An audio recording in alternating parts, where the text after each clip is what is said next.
Welcome to the Feel Inspired podcast. This is my Valentine's bumper edition, and I've got some incredible guests to you today. So I've got a couple to welcome back, and we've got one new guest.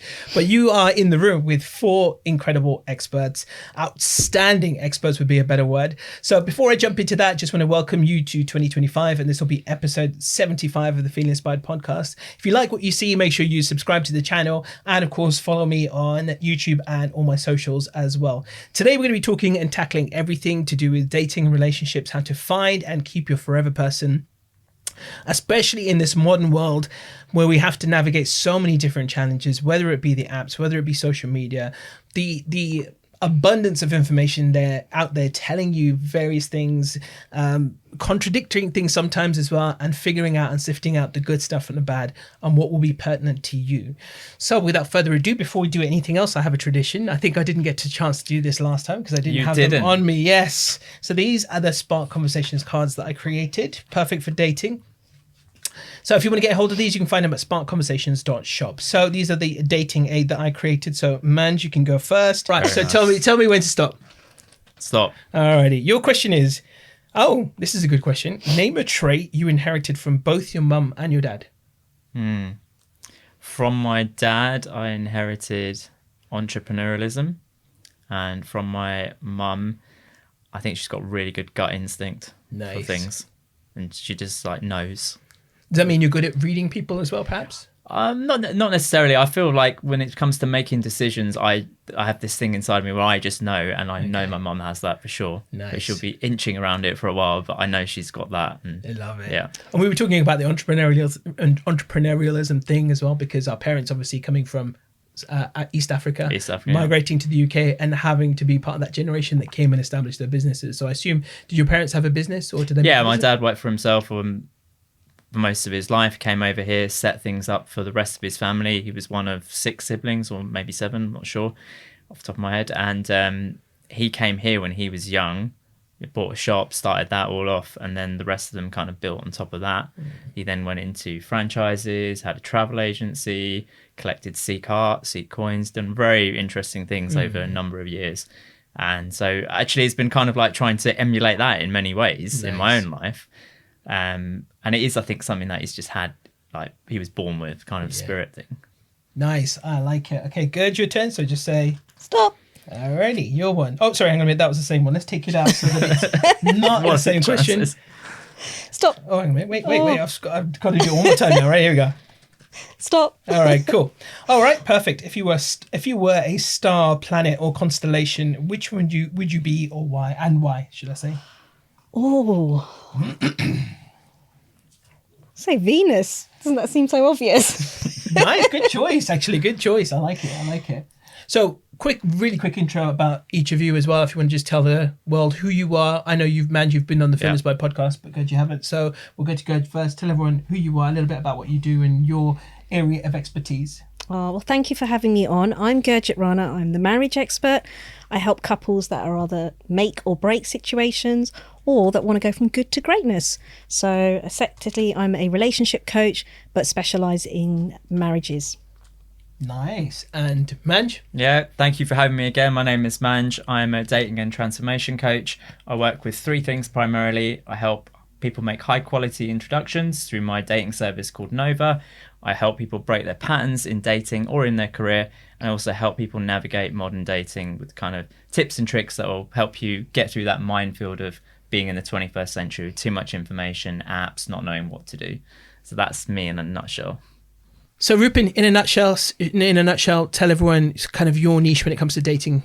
Great. So I'm specifically helping men in London, in big cities who are struggling with dating, trying to meet people. If they're in the early stages of dating, either they have never been on a date, like somebody who's perhaps not got any confidence and just right at the start doesn't know how to begin talking to a girl, or maybe somebody who's been on a couple of dates, had some relationships in the past, but is unsatisfied and hasn't managed to materialize the long-term relationship that they actually like. So I help men in a number of ways. Like one of the main ways is I teach them how to go up to girls and chat to them and ask for the number and ask them out. And so like I'm a Riz coach is kind of what the new word, is. The technical term is, and do my workshops every 2 weeks in Piccadilly Circus. So I'm in Lanzarote for another week. I'm flying out tomorrow morning, but after that I'm back and we'll be cracking on with the workshops. The workshops are going to be a bit more immersive this year, 2025. So we're going to be doing like weekend retreats. A couple of them will be in the UK. I'm going to Miami for a retreat at the beginning of February, and Nashville. And last year we went to Rome and Amsterdam. So just looking forwds to having some like deep dive training and like getting people to all be in the same room, collaborating, helping each other, and like teaching all of these sort of like techniques on how to talk, like what to say, the body language cues, but also managing your own emotional well-being and staying balanced throughout that process, as well as my 16-week program, which is called Heal and Attract, which is the transformational program. It's all about like your deep inner work, as well as some of the technicals of your online dating, your like in-person dating, going to singles events, and what to do when you're actually on the date. So that's all covered in the free gift, in the Pains of Modern Dating, that's in the link on my bio on Instagram. And also I've just recently qualified and certified myself as a Kundalini activation meditation practitioner. So I'm like running Kundalini activations in Fulham and online. Nice. And I think everyone knows me, so I won't go over it again. But this is, of course, like I said, this is the bumper Valentine's edition. So we're going to talk all things dating, relationships, and how do you find and keep your forever person. And I've had lots of questions. I actually put this on one of my WhatsApp groups the other day, and I asked some questions to be posed towards you. So, but we're going to start here. I think this is as good a place as any. So my question will go to you first, Gurj, is how do you know someone's right for you? A gut feeling. I think there's lots to go on, actually, not just gut feeling. Initially, it starts off with that fuzzy feeling of what we think is love, but it's more about the compatibility. Do you get on? Do you have similar values? Values is my big thing. That if you have values that you see or you desire in another person, but do you possess them yourself? That gives you the standing or the foundation points of going, okay, we've got something here that we can work with. If you can find it easy to talk to, that's such an obvious thing. Some of us find it so socially awkward to talk to someone, or it takes a while to build up that communication. And I think from the get-go, if you can make someone feel comfortable, you can talk to them, you have similar values, you're on the right direction. And obviously attraction helps as well. It does, yeah, absolutely. What about you, Manj? I'm a big believer there is no one but the one you choose. I don't think you know someone's right for you at the beginning. I think there's a big inquest that you need to go through, an exploration of connection with that person. But I love what you said about values. I think values are important. They will change over time. But if you're a very family orientated person and someone you're dating isn't, that's just not going to work for you. So I think it's really important to know what matters most to you. I think 3 things maybe that really are deeply entrenched in who you are as a person. And then the rest of it is an exploration of finding out and giving it a go, and not just, as we were saying off camera, judging people too quickly. I think you really have to just sit and be present with the person in front of you, find out for yourself. Yeah, I love what you said at the beginning, because I say that a lot as well. There's no the one, but the one you choose.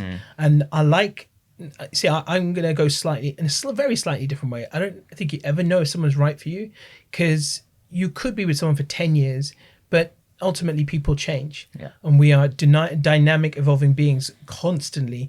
We're never the same person all the time. And so it's up to us to continue to choose that, make that person the right one for us, or find the things that connect us, even when that person is evolving. So I'd say that potentially you're never going to know, and you're never going to always get it right, because there are people I know, I'm sure you guys will concur about this as well, that, people who thought they were each other's forever person, right? Yeah. I'll put my hand up to that one. 10 years, 20 years, 25 years. And I know, even me doing what I do, I don't have that hubris to say to people that Neerthi and I will be together in 20 years time. I truly don't know. What I do know is that knowing us both and who we are, we will fight to make it work. We will do everything we can. I truly don't know. Will we make it another 20 years? I have no idea. I would love to say yes, and we're meant to be together. And at a spiritual level, yes, I've had visions that we've actually been together in a past life, but will we still be together? Maybe our, journey will diverge at that point. I truly don't know. I'm not putting a downer on it, but just understanding that now, today, I'm going to try and make it work with each other and every day. So that's the way I see it. If I could say one thing on that, actually just made me think. Me and my wife have had 4 relationships. The first one was when we met each other at uni. Nice, yeah. The second one was when we got out of uni and started working, going out into the world then. Third one's when you get married, and that was during COVID as well. And now the 4th phase is having a child. Each one of them been very different. Yeah. We have been different people through that entire process. But it's actually a process, what I found is continuing to, it's not falling in and out of love, but it's rediscovering your love for each other through different phases of life. And I think that just ties into exactly what you're saying. Hopefully for the next few phases it'll be the same, but you really don't know because people do change. And I think we take that for granted. If you don't put the effort in, then you can't just expect things to be around. It's like the saying goes, it's either you evolve and grow together or you drift apart. And unfortunately, a lot of couples, they'll get married, they'll have the children, and then all of a sudden, one partner, typically the female, is consumed with raising the children, the husband typically raised or concerned with raising funds for the family, the home, and, making it. And then all of a sudden you come out the other end and go, oh, children have gone off to university. Who are you? Who are you? And you miss out on so much. And that's where it's so important, like you say, that you're going to go through phases and stages in your life, but it's how you're communicating about those, how you're sharing your expectations, how you're sharing the journey with one another and being authentic about it, A question for you both, and you both mentioned it actually in your answer, right? We're talking about values. Yeah. And I think it's one of these words that gets thrown around a lot. So define what you mean by values. And also, from someone going through the journey, the early part of the meeting someone, or whether it's continuing, what are values in your mind? And how do you find those values? And if you connect with someone on that level, and how do you maintain that? I think for me, absolutely right. Values are kind of this word that's thrown about. It means different things to different people. In NLP, which is kind of a self-helpy jargon, they would say a value is a nominalization. You've taken a verb, let's say to love, and then you just freeze it in time. And the problem happens when people have different meanings for those words, like what is it to love, to be in a relationship, for example. To me, it's as simple as what's most important to you at that phase in your life. So it could be family, it could be freedom, it could be security, whatever. And when I talk to my wife about it, we're just kind of clear on what those things are for us. And we're both talking in the same language. I think that's all that matters, that you both agree on what value means to you. When I asked her, years ago, she was, without a shadow of a doubt, family was her biggest one. And mine wasn't family, to be completely honest. But the key was that our values didn't clash. So what was most important to us didn't actually come against each other, and that's why it worked. To me, it's what's important. So what about you, Rupin? What does values mean to you when people throw around this word? Do your values align? What does it mean for you? Yeah, it's a really important question to look at, because when your values don't align, you might be actually misaligned in terms of your whole relationship, that the goals and aspirations that you have in life are going to be totally different, and the things that you actually value in yourself, in the future, in the way that you conduct yourself in the relationship, I think it can be totally off if you don't have that conversation on values. So I would certainly want people to look at exactly what is important to them. Like what is it that a person should show and be, and how would they conduct themselves? How would they like to be seen in the world? So I think one thing that it's interesting what you said as well, because I think it does have a very fluid and dynamic definition depending on who the individual is. I think at its core, though, it does represent where we want to place our time and attention on, as you mentioned, right? For you and your wife, or, you mentioned it as well. It could be for, so for someone in particular, it could be family is important. Someone else, it could be career. Another person, it could be travel. It could be maybe some people are homely. Maybe some people are adventurous. And I think that where we want to spend our time and attention, give our attention to, is essentially tantamount to our values, as well as how we see the world. So for example, I think potentially politics could come in there, but I think politics is a very kind of poor word to use in this choice. Perhaps your spiritual beliefs might be better, but a better definition, because I think our political views are spiritual view expressed anyway. But so I think those are the things that are important to align. But saying that, the following question is, what about differences? So, this whole idea, does, do opposites attract? Someone else raised this question as well, and I think it's a really good question. So how many things, or how much should you have in common, and what is acceptable in a relationship to have differences in that keep the relationship interesting? Can I build on to that? Please. Through the going back to the values question that I didn't answer. Oh, sorry, you didn't answer it. It's okay. Sorry, That's okay. Sorry, It's answer okay. it, yeah. I'll build on. I'll start off the second question, but I'm going to go back to live, it's fine, don't worry about it. It's all good. So, bless you, Rupin. I was going to jump in and save you, and then I thought, no, it'll come round. But it's like, I build on value in a very different way. It's what, if you were to close your eyes and just think about when was the last time you felt totally satisfied in love? That is when you know what you value about love. Most women, for example, if you say, write down the things that you value in a person, they'll come up with loyalty, honesty, trust, all the things they're actually scared of because they don't know how to do it. And when I say scrap that list, now close your eyes and now go in. What do you actually value about love? When did you feel totally safe, secure, and at ease? And then all of a sudden, different values come out. Then you remember why you love about what you love about love, if you've experienced it. Then it's the words that come out naturally, like adventure, fun, warmth, communication. Those are what I term as values. The other stuff, what we're talking about, whether it's career, home, family, that's the stuff you do on the outside of life. The real value is what you want in here is what you're going to actually desire to attract on the outside. So for me, I have a slight variation to value, but that's what it means for me. It's the feeling of what you value in someone, because we can meet many people, but why you don't connect is because you're looking for that sticky stuff. You're looking for the magic. Wouldn't you say that that's an important, because that's an expression of it as well? Because so I'll throw myself in there as an example. Part of the reason I'm here and my purpose is to serve, and I guess in one sense, that's not necessarily to do with the way I receive love, but it's the way I give love. And so we're talking about two levels there, the value in which we want and the value in which we want to give. So could you define it that way, would you say? Correct. That's exactly what it is. So what I have is somebody that says, I want this, but I'm only willing to give you that. That's not a fair exchange, right? That's playing tit for tat. That's playing conditionality. And that's why we struggle in dating, because we're not willing to show up as who we need to be in order to attract what we want back. The minute we start doing that, if I value myself, I find it easy to value other people. If I'm willing to be kind and gentle to others, or to myself, we all have this term, I want to be treated by others how I treat myself. Well, how do you treat yourself? And that is defined by the value that you give yourself. And if you don't feel you can value you in the mirror and go, hey, I'm lovable, I'm beautiful, etc., but you're waiting for someone else to validate you, and that's what most of us do. So for me, that's where the nuances of when you're asking, how do you overcome those differences?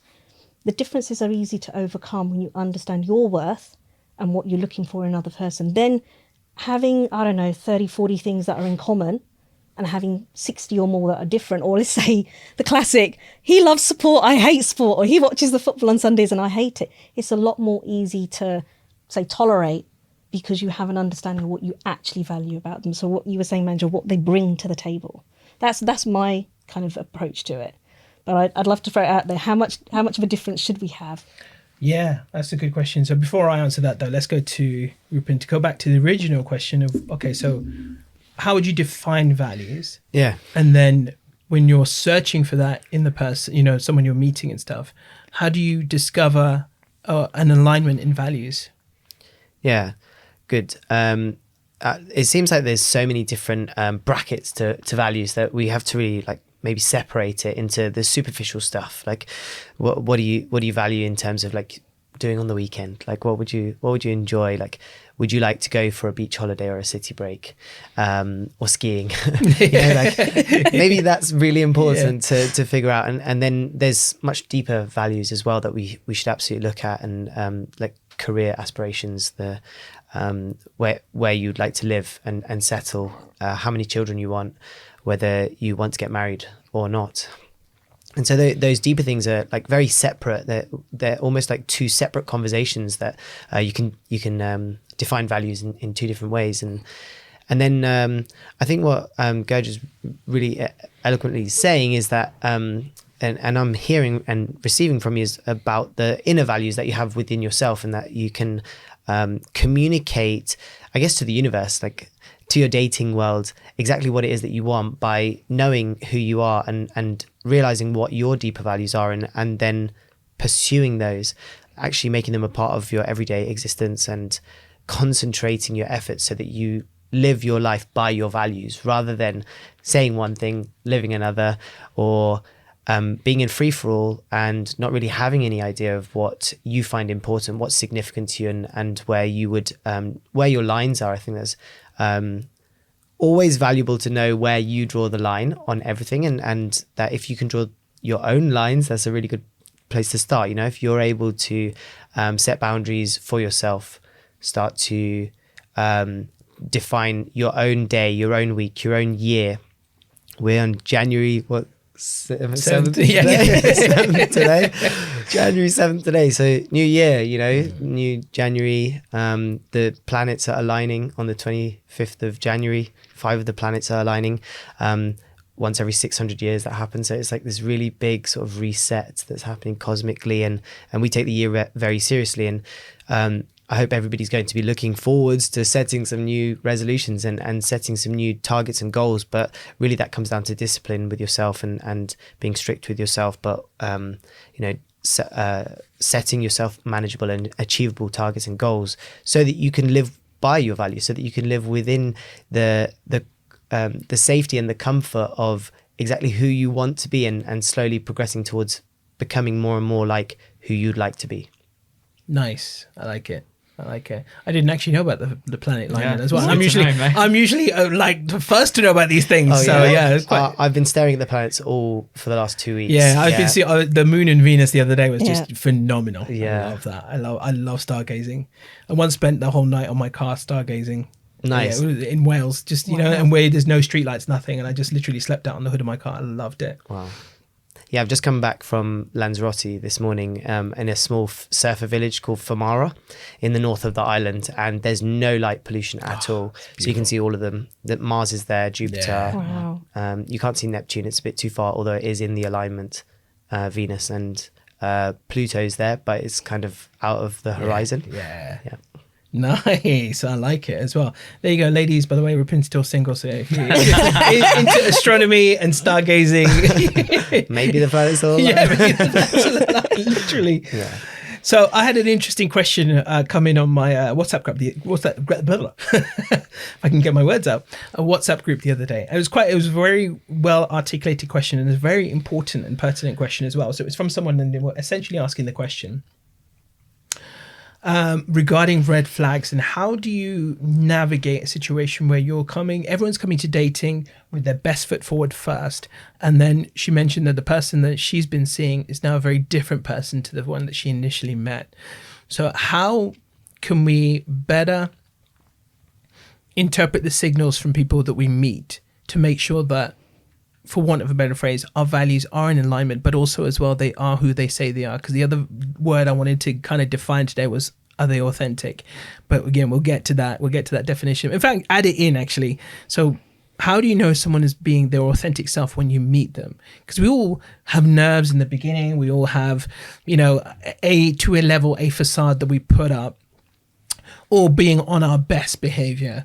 But how can you know the person you're getting in that moment is going to be the person you're going to get in 3 months, 6 months, or, further down the line? So whoever wants to go first? Yeah, I remember last time we did actually speak about the first few months being like this version of the person that you're dating, that you'd like to get to know them, but you're getting to know the best version of them, the version that they're presenting and the version that they're showing you.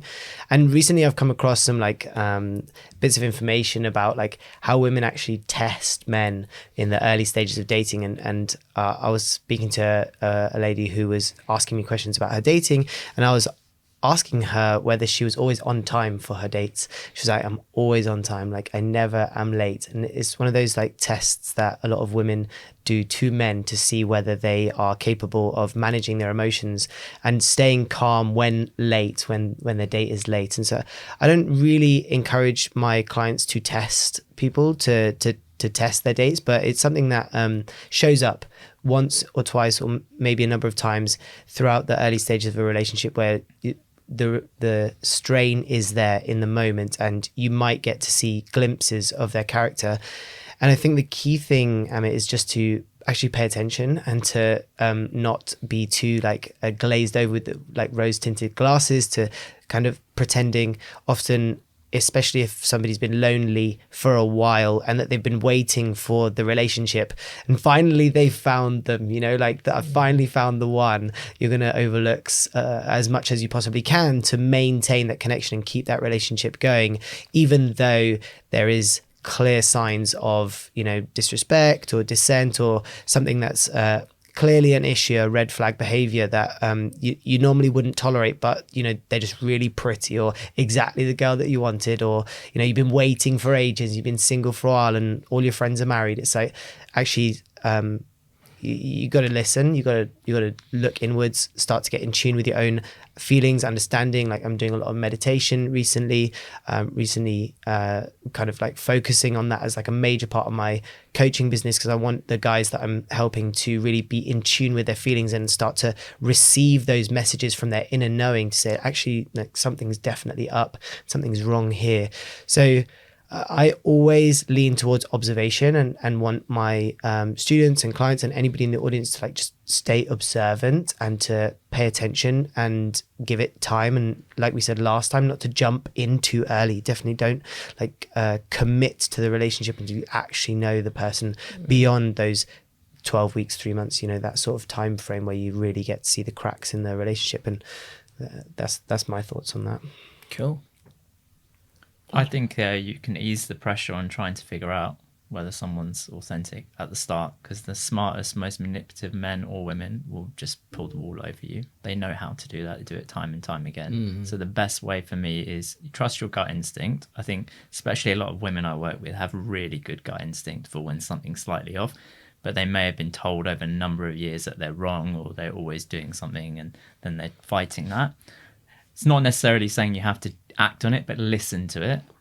And then I would also say the single biggest indicator for me is you just see how much they match their actions with their words over time, because that will tell you everything you need to know.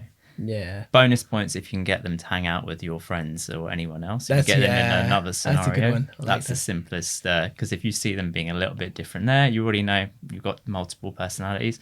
But at the end of the day, with this whole red flag thing, we all got red flags. None of us are perfect. I think we just need to ease up a little bit on that and just give people a chance, right? Yeah, because it can turn a little bit narcissistic when we're constantly from within our own perspective saying everyone else has got red flags, but not being aware. Ask yourself, what are your red flags? Yeah, what are yours? If you were dating you, what do you know about you? And what wouldn't you show to someone on the first date? So, in addition to what you said as well, I think it can be, you're right, you've got to listen, but also not overly self-soothing, saying, I'm just overreacting or anything. You've got to be able to pay attention to it. And it's almost like you park that. You don't forget about it. You park it. Okay, someone's like this. Okay, so I know. Note in your head, mental note.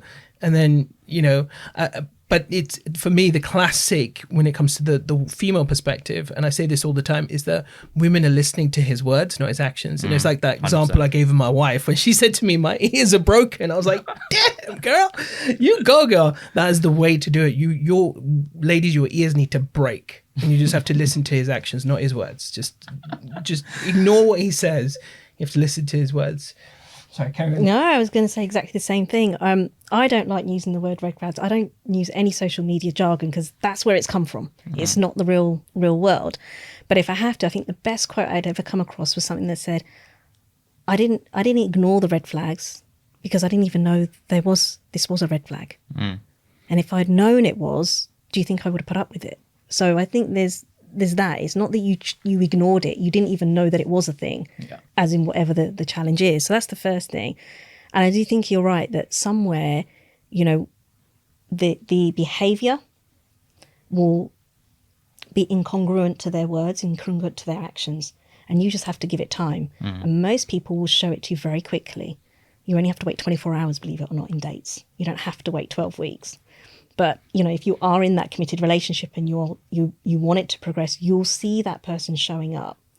And I think there's something I picked up on one of your podcasts that you guys did last time was, have to have that first argument. You will see that person's behaviour. Yeah. They will show up, and you'd rather know sooner than later. So if anything, let them show more of themselves. But the true version will only show up when you start showing up as the true version.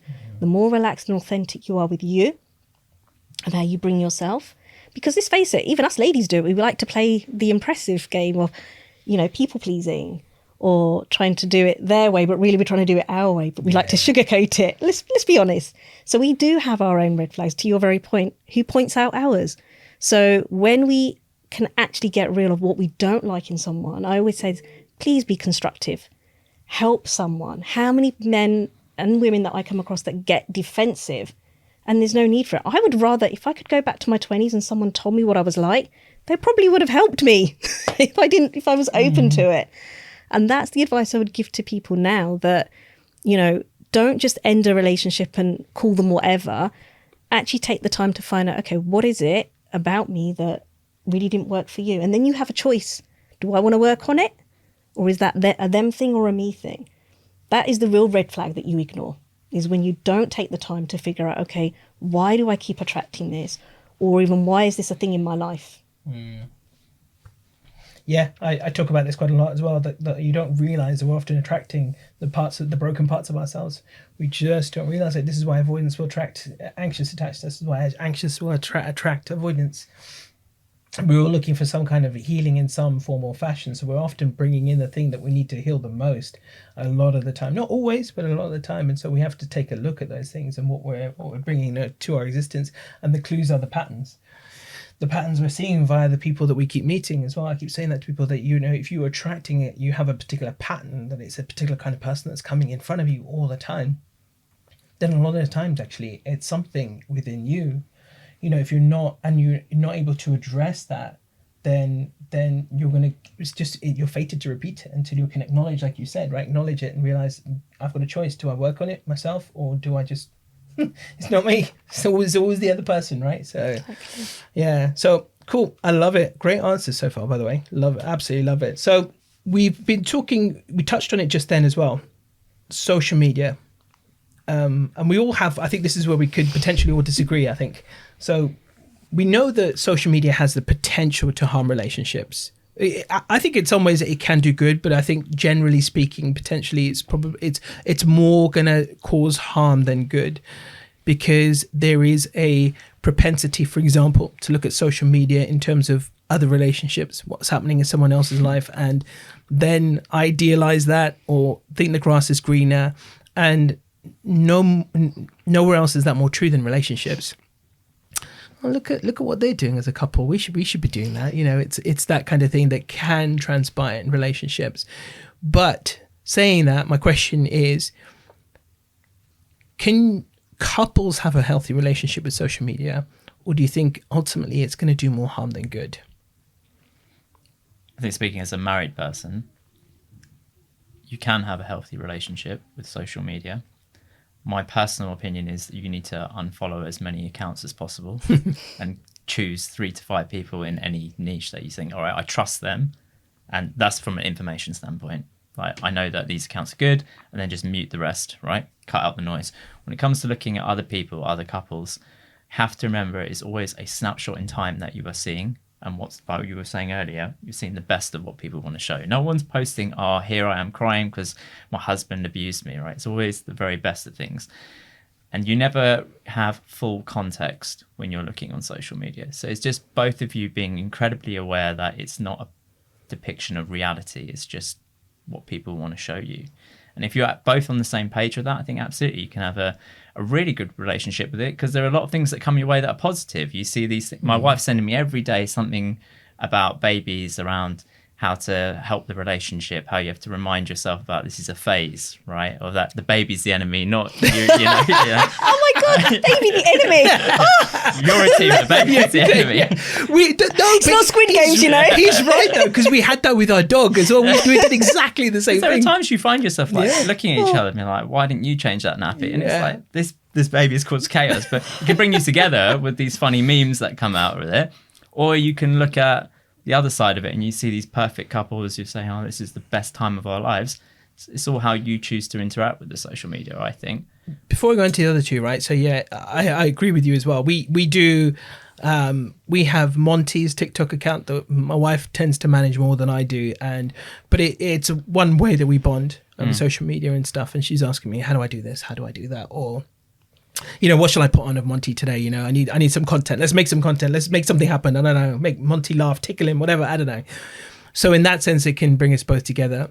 And then there's the other darker side though as well, which is quite a challenging one. And this is something I think that you and I can sort of probably touch on a little bit more, which is this idea of, because the majority of your clientele are women, majority of my clientele are women.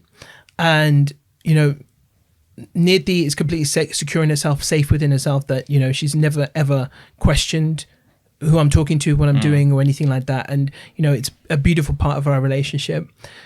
But interestingly, though, I get a lot of clientele who get very jealous of their partners. Oh, he likes someone's picture on Instagram or TikTok. Oh God, why are you following this account? Who's this? What, where did that come from? And I think that happens on both sides, more so the male side, but it happens on both sides. So when it comes to stuff like that, though, what should a couple be doing to make sure that they don't end up in their own hot water by doing that? I think the big thing there is expectations versus agreements. When you have an expectation, that's something that you haven't verbalized necessarily. So you're hoping your partner doesn't like another woman's photos or another guy's, but you haven't actually agreed that. Once you have agreements together as a couple, then you both are in that boat and you can say, hey, I broke the agreement. I broke the trust, for example. If you're just going to pick out random things and neither of you are on the same page about it, then that's not fair on either person. The difference, as you said, I think we're both very lucky. We've got very secure partners. So I've never had this issue. It comes up every single day with clients. Every day it's like, I saw that he liked this person. He unfollowed this account. He followed this account, or she, whatever. And it's wild to me, honestly. It's wild to me as well. The level of detail that people go into, they go full stalker. When I first started coaching, I learned that people create fake accounts to do this sort of. They start messaging people. Yeah. I understand it if you're coming from the insecure point, but you've got to have agreements. Otherwise, it's just not fair on the other person as well. From my perspective, at least. I'll go to Coach first as well, because I'm interested in what you see with couples and stuff, and any of the predicaments that have come your way when it comes to social media and the impact it can have on your relationships that you've seen. The stuff that I deal with, and this is actually a real thing with some couples, one partner will send something to their partner and go, watch this, and they think it's helpful. And then it becomes an argument. So you're telling me I'm like this. So it's flicked the other way. So in other words, it might be information led, or it might be something informed, and the other partner might dismiss it, or it turns into an argument. I'm going, well, why are you sending them that anyway? They're sending them memes about our relationship is up in smoke and stuff like that. It's almost like they're trying to send them a message, but doing it through a social media video. Yes, exactly. Yeah. So it's done in a different way. So I think I don't have the same kind of challenges maybe with the kind of clients, like obviously it's couples that I'm dealing with. But that said, my ultimate question, and I asked this at my couples and connection groups, what are you attracted to about those people that you're following? And usually when I ask that question, I was like, what's a couple that you're inspired to follow? Let's be honest. How many people follow David Beckham, for example, the Beckhams? There's a reason we follow them. Yeah, there's a value about them that we like. And if you can start to articulate that as a couple, going, why am I following them? And even as a person, that's more meaningful, and you understand the person at a deeper level of going, oh, okay, they're just following them before the looks and the likes and everything else. So I think it's the nuance of what we're dealing here with. I couldn't comment from the other perspective of, do you have an agreement in place? And when you're dating someone, it's so difficult. Like you say, that there probably are instances, I wouldn't be surprised where a girl's gone, but he's liked her and he hasn't liked this. And I've seen that, I couldn't comment, and I just think maybe to what you've said, Manj, it's some form of agreement or an understanding, and I guess ultimately you got to ask yourself, what's your purpose behind social media? What do you use it for? Are you surfing it for information, through information or something that you're needing in your life or career, or are you just doing it for lols? Yeah. Let's be honest. I want to change the question slightly for you, because obviously you're single, so we're going to... Yeah, I was going to give you a very different answer. Yeah. It's probably more aligned with this as well. So I want to know, actually, because you're primarily obviously working with men. So something I see a lot, but are you seeing, and more tangibly seeing, guys, their vision of what they want being skewed by social media? Oh, so yeah, obviously you have so much access to like gorgeous, sexy, naked women if you want to. I mean, to be honest, media. I know it's a really controversial subject. This idea of like, for example, what's the terminology for it as well? Thirst traps. Thirst traps. Yeah, and I would call it softcore pornography as well to a certain degree. When like I said, it's a very controversial subject. A subject for another day. But what's the difference between going to Pornhub and Instagram is, a tiny piece of material, and truly that is it. So going back to the original question, what are you seeing the guys and the skewed perceptions of what they want? I think like if you rewind the clock and you think when you used to just have to choose between like the 3 girls that were in the village that were of the appropriate age, and now you've just got the whole planet and the access that you can write to anybody anywhere, and maybe sliding in the DMs might work, like there's a potential for that, and so there might be an element of like looking at a real life person in front of you at perhaps one of your dating events, standing in front of like actually gorgeous women, and not really seeing that value, not seeing that beauty, because they're just so used to being bombarded with edited AI, face app filtered photos that are just, out of this world beauty, and this like level of the levels to which we might consider beauty maybe are just a bit higher than what they could be, what they really are on the ground in the real world. And so I can understand the question. I think that a lot of men in London actually they do want to aim very high. They do want to date very beautiful women, and a lot of the men that I speak to are fussy, and that they are finding it difficult to find somebody who pleases all of their needs and their desires. So maybe it is to do with social media. I also note that a lot of guys are using social media to their advantage as well in the dating scene, and that's one of the ways that they are dating, and that they're doing it intentionally. And so we work very hard to curate the boys' Instagram accounts so that they actually are quite attractive online and have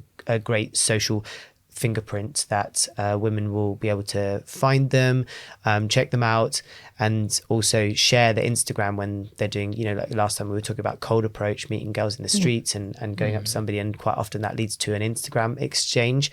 And when I first meet my clients, often they have like one photo from like 2011, and that's the whole Instagram account. It's like, this is not going to work. We need to restart this and get some really cool photos that have like the same color coordination on every single photo, a bit of an aesthetic. And then whenever you're doing cool stuff, you post some stories and a nice bio that intrigues and gets her to at least consider you as like socially adept in the online space. It's like, it's kind of a minimum requirement now to have a reasonably good Instagram as a man, if you're single and want to date in London. So I think it obviously works both ways, and it might be skewing the perspectives in one sense, but also it's just bringing a lot more access, and the types of women that men would like to date, the ones that I'm aware of, the guys that I speak to,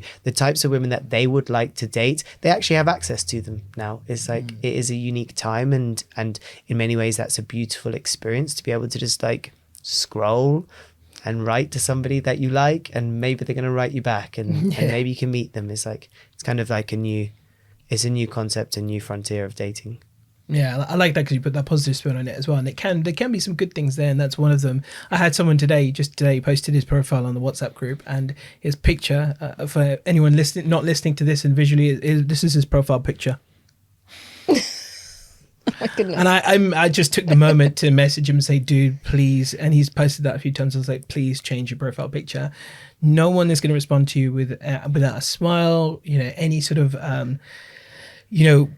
good visual cues that are going to entice people to want to message you and get to know you. And, something as simple as that. But, you mentioned it, the visual aesthetics, it's actually very important. Yeah, I can share a few points on that. Please do, go for it. So some of the photos, because I am in your group and I always scroll through. Did you see the one today? Yeah, I did. I saw it when I was waiting at passport control. And oh my God, you guys would be amazing there. Nope, you don't look like that. And a lot of the photos, they come through, like some of them are really nice. Some of them are just a little bit like half baked. And there's a few nice photos that guys can aim for. Like even the girls could probably do the same. It's like you can go for like a sexy photo. You can wear really nice clothes in a great setting. You don't have to use a really nice camera like a DSLR, but if you put your phone onto portrait mode, no selfies, make sure that it's taken by somebody else and that it's not too far away. Women really like to be able to see smile and eye contact. Like those are the two major things that get swipes on dating apps. And the other photo that you can do if you don't want to go for a sexy one is like a cute photo, like something that spikes her emotions and makes her feel like awe and like nurturing. So like a dog with a dog. With a dog. That's a given. That was my given always. With the baby's difficult. It does do the same thing, but everybody just thinks it's your baby. So it's always good to just go with the dog. Yeah, that's why I was always when I was doing this stuff back in the day, I would always say don't do a baby, because the thought enters her head, is that his kid? Do a dog. That's different, because then she has a different kind of thought process behind it. Yeah. So, yeah. I like it. And for the women, it's just like, same thing, like nice open body language, like smile. I feel like women do have the advantage when it comes to stuff like this. They tend to be more adept at using their phones and cameras and stuff, whereas guys, especially sort of like, the guys edging 45 plus 50, they're very, what's the polite way to put this? Not very good with technology. And so they women will experiment with angles, with lighting, with everything, whereas guys will just go, that's it, that's it. And they'll put or it just there. forget to take one. They'll like get home and be like, I looks great. Or just do it in front of the mirror where the phone is covering most of their body and they've just got, a really straight face where they're actually not even looking eye contact as well. They're looking at the phone. And toilet stalls in the background. Yeah. I was going to say, then the whole thing around like wearing hats and sunglasses. Oh, yeah. And I had to coach through one gentleman that I coached, and exactly that of, okay, you need to go and hire somebody. And it's not about the locations where you're taking the photos, but it's like you say, it's the posture. And I said, it will tell a lot about your confidence versus you trying to hide behind something or almost look mysterious. I said, it doesn't aid your ability to attract. You want to be able to show that you're confident and you're relaxed and you're comfortable in your own skin. And you can smile, and even if you do not smile, but it's more about the persona that you're giving off versus, somebody that's feeling like forced into that, that forced smile as a kid to be in. Smile. I think the trap is that people always want to be their authentic self, and sometimes they say to themselves, I'm not that confident, so why would I pretend to be confident in this photo? But it just sends out the wrong message. It's like, it is worth it to just get your foot through the door and get that match, get that message, even if you're faking that confidence just for a moment, just to look like you're confident in that photo. I actually said that to this guy today. So this is what I said to him as well, because he said the same thing, and I'm just going to tell you what he said, right? So I said, just look, a friendly bit of advice. You must change this picture and get a friend to take one of you smiling. He said, I will. I hate pics. I said, hate or not, it will make or break your dating profile. Your hating them should be disregarded for what a good picture can achieve. And he was like, yeah, I know, thanks, I will do. But you're so right, though. Like, just, it doesn't matter if you hate it. I'm not good at it. I'm not confident. You can be. You just got to develop some kind of impetus to want to do it, and it'll make all the difference in the world. But I think you pick up on a good point there. But then that, to me, immediately points back. Again, I love to do this exercise, asking people to see how confident they are in the mirror, just to say I love you. Oh, I do that all the time with my clients as well. Yeah, just get it in gets front them of straight away, because it's Yeah. like, if you can't be with you, Yeah. how do you expect somebody else to be with you? You know, and going back to that Naked. point, yeah, not naked. I will try that one, but I'm not. I used to do naked. I don't think many One of wives. my modules. So I was Still just do. wondering. Every morning. Hey, I love you. I don't think many wives will be happy with me if I was doing that. But no, I don't get them to do it naked, but you realise what they're actually holding on to. So that thing around, I hate having pics, will actually probably show up something from very young that they were told about them, either by an aunt or an uncle or a parent. To be honest, that wasn't the feeling I got from him. It was Okay. it was more an apathy. There were where you get a sense with some people Yeah. it's genuine and sincere. Like you can even see from their body language they actually cringe at the thought. Yeah. From him, I could tell. You know, I'm not trying to pick on him at all. Yeah. You know, it's just, but you know, there are certain people where it's just more apathy. They had a picture. They had a picture on their phone to hand. And they just put that up, and that is it. But like anything else, it's a learned skill. I mean, even whether it goes back to past or not, it's a learnable skill. It's, you know, anyone can learn to be better at taking a picture. Anyone can learn to be better in a picture. It's, you know, it's not that hard, and it just takes a few minutes. And unfortunately, the judgment, if you are watching, sir, it is simply this: you are bone idle and lazy. There you go. I'll say it. Sorry, that's harsh. The Feel Inspired podcast has been cancelled. Sorry. I should have said that with love. No, the older I get, the more brazen and blatant I am. I just don't hold back now. I used to really be compassionate, but now I just don't pull my punches when I'm coaching people. But this is where I go back to: is you have to be constructive to people. have to. That unless someone tells you the truth, you're not going to change your ways. Let's be honest. And if you really do want to meet someone, then take on the advice, is what I say. Yeah. What have you got to lose? You can try it your way. Absolutely. Okay, so just this, before we segue on to the next deeper subject, I just thought let's just have a bit of fun. Random questions to each of you. Manj, a great breakup song. Breakup songs. Yeah. No, so like, you know, heartache, like you've just gone through a bit of a heartache, a song that might pick you up, perk you out of it. Well, I don't know about pick you up, but I remember I had a client who was obsessed with, it's called Somebody Else by 1975. Oh, yeah. And for some reason that helped him really sort of process what had gone on, like kind of listening to that over and over again. It's a very close friend of mine, actually. So I think that would stand out for me, because I actually really like the song as well. Yeah, it's a great track. Because I think if you watch the video, it's a lot about your inner relationship with yourself. It's kind of metaphorical. So that would be that for me. Beautiful. All right. Best rom-com. I literally don't even know. Nah, it's not really. Not your thing? Nah, All right. So, I don't even know. okay, your best love quote. Got nothing. Rupin, you're not selling yourself here, mate.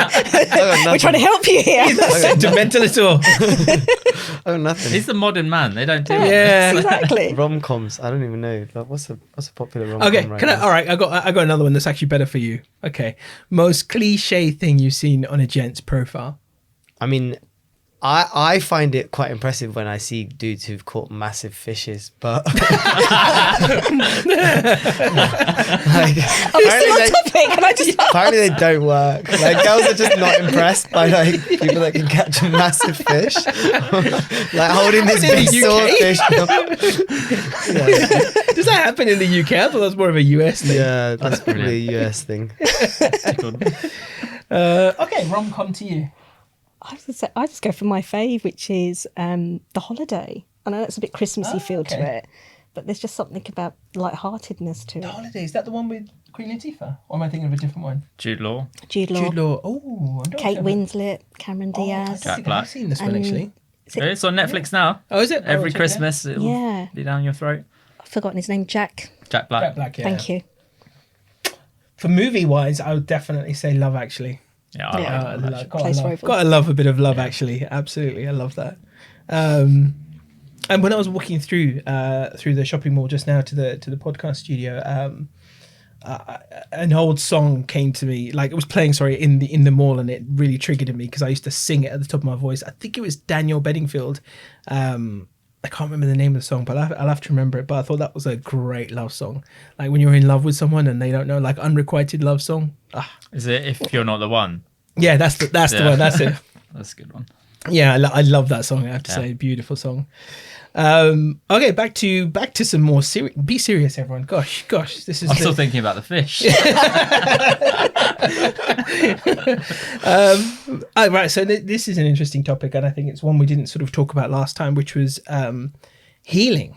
I think that this is a very. It's talked about a lot, but it's interesting to hear people speak about what they think. And another phrase that I come across a lot, I've done the work. And it's one I've come across a lot, I hear a lot, and I have to kind of proverbially slap people down sometimes, because I think they really misinterpret what those words are. It's a great platitude to say, but what does it mean to truly heal from, past relationships, bad experiences, so that we can move on with a fresh, new clean slate, rather than a past blueprint? So whoever would like to go first? Okay. When I hear that, I question it. And I said, go on and tell me what you've done. The first thing, especially and I haven't mentioned it up until now. Of course, I'm single too. And I try and pull that out quite quickly. I get what's really important to me. It is this journey of transformation. I don't want to be with someone to coach them, but I want to be able to be with someone that's at a level that they've dealt with their past. So to me, that's so important. And I ask that question, have you done any personal development work? What is it? Who is it with? Just so that I know. And 9 times out of 10, you get the arrogant answer, I don't need it.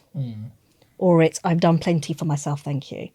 And I think, again, what we were saying earlier, you learn very quickly through the mannerisms and how someone talks and carries themselves, whether they have. And, I don't hold back. I pretty much say, look, this is not for me. You need to go away and work on this, because ultimately you're carrying your past into the next relationship. And this is why I say you need closure from your previous relationship. And, I even make it a point now, nobody has the right to ask me what happened in my previous marriage. Get to know me here and now, the version I am today. I'll tell you all of that. But when somebody says, why are you single? My response, why are you divorced? You don't like it. So I think, there has to be, and that's why we got to think about how we're putting that question across. Again, whether there is an intelligent person that can answer it in a way that feels right for you. Never feel pressured to answer someone's question. Right? If you have healed, you will know for yourself how you're, like we were talking about intuition, follow that gut feeling. And the healing part of the journey is really about you. It's not about the other person. Because if you know you've healed yourself and you're not being triggered left, right and centre, that's the bonus. That's the bit that really matters. The other person, they just can't be in your world. And they can't be in your world.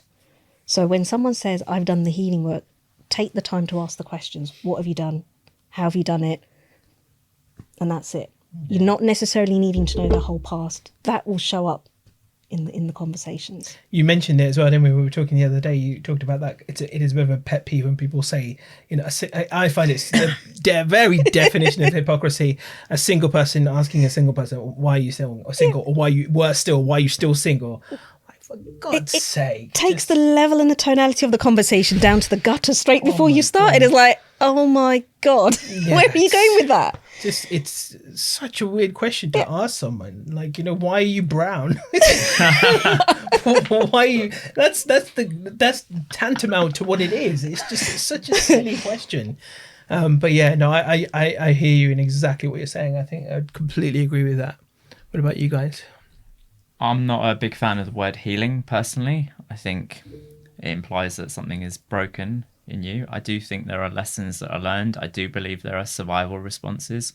I'm a big believer that however you behave in any one moment makes sense to you based on what's happened. So it's a slight, reframe, just based on we want people to feel empowered and not that there's something fundamentally wrong with them. My big thing is, you learn the lesson until you learn the lesson. So figure out what lesson or what keeps happening in your life. And then if you've truly done the work, as people say, you'll be able to say before this thing would happen and after it no longer happens. And you'll be able to demonstrate that to yourself, and other people around you, particularly your family and friends who've known you for a long time, will be able to say there's been a difference in you. The other thing I do question is when people say they've done the work and they're referring to 5 years in therapy. and that's doing the work. Not saying that therapy doesn't work. I'm just curious of what you achieved in the 5 years of therapy. Like, what can you say actually changed during that time? I think the other thing that's important to me as well is people say they've done the work, but they've not been in a relationship. So there's no actual evidence that they've made a significant change most of the time. I think you actually do the work by being in relationships and dating personally. Probably different opinions on that, but from what I've seen with clients, they can say, oh no, I've gone away, I've worked on myself. And then they get into relationships, same thing happens again. Because it's like learning to swim without getting in the water. You don't know you can swim until you're in there and doing it. Yeah, it's almost like saying, in my head I can swim. In reality, I think. Which didn't happen to me. I thought I could swim, apparently I can't anymore. It's what you said as well reminds me of that very famous quote by Pema Chodron, and it's, life lessons will repeat until they've taught us what we need to know.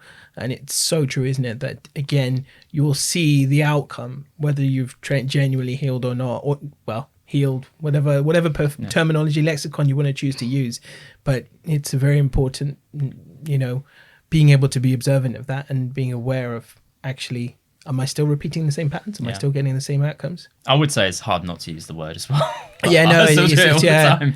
But it's and there was another, I forgot, my recall of names at the moment is pretty slow, but that gentleman who used to be in some of the Fast and Furious movies, he was talking about this as well. And it was on a podcast or something, someone asked him that question and said, should you heal before you go into a relationship? He was like, absolutely not. That's part of the relationship. You're going in there to help each other grow, learn, heal from past. We've all got something. We've all got shit going on that, we've been through. And, again, I'm a bit loathsome to use the word trauma. I don't like using that word and throwing it out willy-nilly. I think it really should be reserved for very specific trauma. But, it's anytime we've been through something, a life-changing event, it doesn't go away then and there. And sometimes it never goes away. But you find a way to live with it with each other and understand that that's, your partner's got this thing and that's who they are and that's part of their experience. And, that's actually part of the, what's defined who they are in today. And, you get that understanding of them from that as well. Yeah. Oops. Beautiful. Yeah. I do agree that we're just a sum total of everything that we've been through, all the things that we've seen, heard and experienced. And so maybe it's just the word healed in the past that's so difficult to use, and actually it's more of a onwards journey that never really ends, and that you've never really finished your healing. That healing in the present tense, it's like it's more accurate and more appropriate, because you might look at the present day and be like, I haven't been triggered recently, but it just takes like something that you weren't expecting to come out, out of the blue, and all of a sudden you're triggered all over again. And so that doesn't restart the healing journey. It just shows you the unhealed parts of yourself that you still have yet to uncover, and you can do all the work that you want whilst you're single, and you're still not prepared for what's going to come up in your romantic relationship, because that's just going to uncover so much more for you. And I think a lot of people delay their relationship. They'll continue to heal. Like I did that when I first came out of my big breakup. I was like, right, 1 year off from dating. Took 2 years, did the therapy, meditated a lot, journaled a lot, traveled, fixed my life, sorted out my body, sorted out my mindset, my career, like really concentrated on becoming the version of myself that I had lost, maybe the unmaterialized potential, and the vision of the future, like this sort of like aiming for the highest version of myself. And through that process, ups and downs, challenges, was confronted by a lot of things like within myself that I wasn't expecting, a lot of darkness from within myself that I wasn't expecting, like a lot of sides of me that I perhaps had allowed to be present, and had forgiven myself for being such an awful person and doing such terrible things. And I'd just been like, oh, like,